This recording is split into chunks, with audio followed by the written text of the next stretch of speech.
Being a helper, an Ezer, is not a bad thing. What exactly is an Ezer? It is a helpmeet. And you say, I don't want to be that. After all, Betty Friedan says I'm supposed to be a feminist woman and I can run corporations. Yeah, you can run corporations, but God's description primarily for the woman with the husband is to be an Ezer, a helper. I know it has a connotation of being the weaker one. That is not what is in view with that word. Now, I do believe that women are the softer ones. It's embedded in your name, woman, Isha. Men are the harder ones, the stronger ones. But the word Ezer is a name, a title that God actually gives to himself.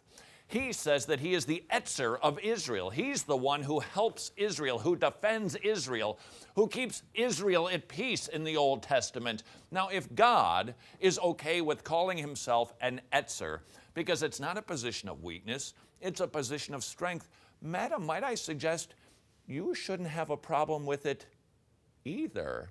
Another lesson from holding hands, holding hearts. Now we're making time. Number 7. Because of the fall, men have a tendency to be lazy at home. Not necessarily talking about chores, but embedded in the Hebrew, in God's description with the consequence of sin, basically points out, sir, you're going to have a tendency to want to give up the reins of leadership.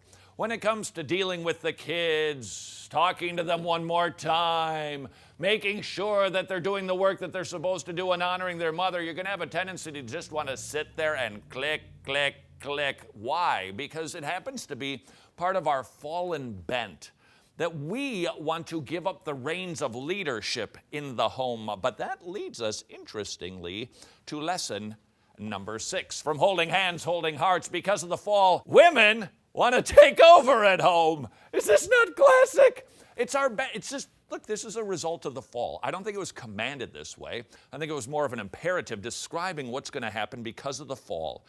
The man is going to want to just, yeah, whatever. I don't care. I'm napping in here. And give up the reins of leading and nurturing and providing and protecting, whereas the woman is more than happy to jump right into that chair and take it over. Here's the problem.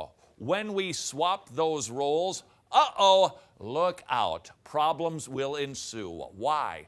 Because the roles of correct leadership, servant leadership, loving leadership, and being an Ezer are God ordained. And any time we have a tendency to fall into our natural bent of swapping those roles, look out, you got problems.